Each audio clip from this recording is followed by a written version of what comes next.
Hello guys, I'm Yuti Deepak Sankhe and today my presentation topic is Introduction of E-commerce. Now we will see the meaning, components, types, advantages, disadvantages and so many other things of the e-commerce. Every individual of a company that wants to earn living and develop their company need to understand the market potential, business implication and especially the technological foundation of e-commerce.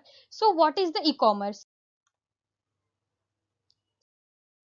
Platform for electronic commerce is associated with the buying and selling of the information, product and services via computer network today. It is a modern business methodology that addresses the desire of a firm, consumer and the management to cut cost while improving the quality of goods and increasing the speed of services. When buyer-seller transaction occur in the electronic marketplace, information is accessed, absorbed, arranged and sold in a different ways. The information of a product or a services is important as the physical product or a services itself in the term of its company's profit. Thus, information-based business transactions are creating new wave of doing businesses and the even new type of businesses. E-commerce is often used to refer to the sale of physical products online, but it can also describe any kind of commercial transaction that is facilitated through the internet.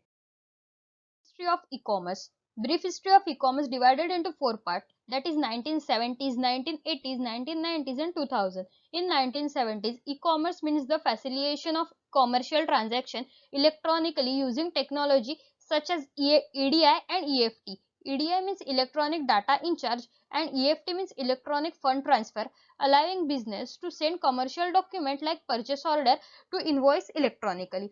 After that, in 1980s, the automated teller machine, telephone banking, airline reservation systems and the growth and acceptance of credit card is innovated. In after that 1990s, the internet commercialized and user flock to participate in the form of dot coms or internet startups. Internet startup and dot com are very helpful for the e-commerce. After that, innovative application ranging from online direct sale to e-learning experiences. In 2080s, many countries like European and American business companies offered their servicing through World Wide Web, means the internet. Since then, people begin to associate a word e-commerce.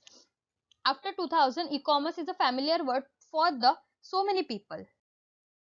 Commerce. Now we will see the process of e-commerce. The process of e-commerce started with the order placed by customer. Customer places an order in your e-commerce system. After that, a customer uses web browser to connect to the home page of a merchant's website on the internet. After that, the customer place order detail are extracted from your e-commerce system and entered into your e-business software. Order is passed to the warehouse to be processed. After that, order is placed for fulfillment. That's the working process of the e-commerce.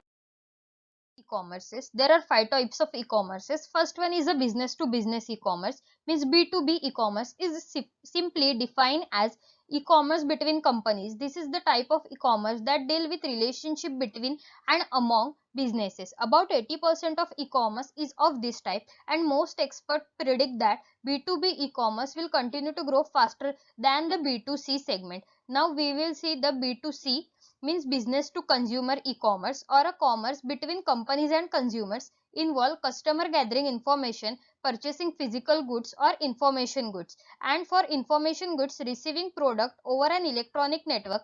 It is the second largest and the earliest form of e-commerce. Then third one is a B2G, means business to government e-commerce, or a B2G is generally defined as commerce between companies and the public sector. It refers to the use of internet for public procurement, licensing and procedures and other government related operation.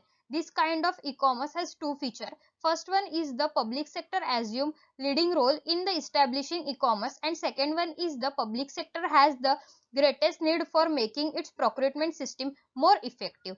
After that, we will see the fourth one is C2C, means consumer to consumer e-commerce, or a C2C is simply consumer between private individual or a consumer. This type of e-commerce is categorized by growth of electronic marketplace and online auctions, particularly in vertical industries where firms, businesses can bid for what they want from among multiple suppliers. It perhaps has the greatest potential for developing new market. Now we will see the fourth Fifth one and last one, mobile e-commerce. Mobile commerce means m-commerce is the buying and selling of the goods and services through wireless telephone, that is handheld devices such as cell phone, and the personal digital assistant, that is PDAs. Advantages of e-commerce. First one is a global reach. The main advantage of e-commerce is its ability to reach a global market without necessarily implying a large financial investment, and the limit of the type of commerce are not defined geographically. Then second one is extended hour. E-commerce can take place 24 hours a day, 7 days a week. Many stores offer a wider array of product online than they do in their brick and mortar components. Then third one is a cost reduction. Cost reduction is another very important advantages normally associated with electronic commerce, because the more trivial a particular business processes is, the greater likelihood of its success, resulting is in a significant reduction of a transaction of cost and of course of the prices charged to customer. Low charge product is attracted easily by the customers. Then supply chain improvement and improve customer relationship. Both the advantages of e-commerce are direct channel between the producer or a service provider and the final user is created, enabling them to offer product and services that suit the individual preferences of the target market. Supply chain improvement and improve customer relationship are happen because of the elimination of the middleman. Both are the important element of the e-commerce. So the because of help of the e-commerce, there are many middlemen who eliminated from this process, so the supply chain improvement and improve customer relationship are easily happening in the e-commerce processes. First one is security. The biggest drawback of e-commerce is the issue of security.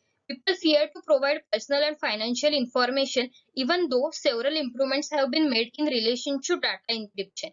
Certain websites do not have capabilities to conduct authentic transaction. Fear of providing credit card information and risk of identity limit the growth of e-commerce. The second one is a lack of privacy. Many websites do not have high encryption for insecure online transaction or to protect online identity. Some websites illegally collect statistics of consumer without their permission. Lack of privacy discourages people to use internet for conducting commercial transaction. After the delay in receiving goods, not every time e-commerce company provide the goods on timing, so delay is happen in the process of e-commerce. After that issue, people fear to operate in a paperless and faceless electronic world. Some of the business organizations do not have physical existence. People do not know with whom they are conducting commercial transaction. This accept makes people to opt physical stores for purchases. Unable to examine product personally. In e-commerce business, we are not able to examine the product personally. So this one is also disadvantage of e-commerce process. And not everyone is connected to the internet. E-commerce process is fully depend on the ICT, means the information and technology department and communication. So not everyone is connected to the internet is the biggest disadvantage of the e-commerce. Now another thing is application of e-commerce. There are several applications. Example, email, instant messaging, online shopping and order tracking, and online banking, shopping cart software, teleconferencing and electronic tickets. For solving problem or asking any question, email and instant messaging is very helpful for the both the parties, means for the e-commerce company also and for the user also. After that, online shopping and order tracking. Order tracking is very helpful for the customer to track their order, how many time product is taking to reach the place. Then after that, online banking. Online banking is very helpful for the both e-commerce company also and for the user also to deal with the transaction. After that, shopping cart software, teleconferencing and electronic tickets are also very much beneficial to the consumer or the e-commerce company. That all are applications of e-commerce that help to improve the e-commerce transactions or the e-commerce processes. Last but not the least, summary and conclusion of the e-commerce. The internet has led to the birth and evaluation of e-commerce. E-commerce has now become a component of many organizations in the daily running of their businesses, because for the development and the growth of the organization, they need to do the e-commerce. As the internet and in turn in e-commerce has developed and continue to evolve and grow, it is a vital that any organization in the particular industry must base its strategic planning around such a rapidly growing medium. That's the helpful conclusion for the e-commerce. Thank you. I hope you liked the video. Thank you.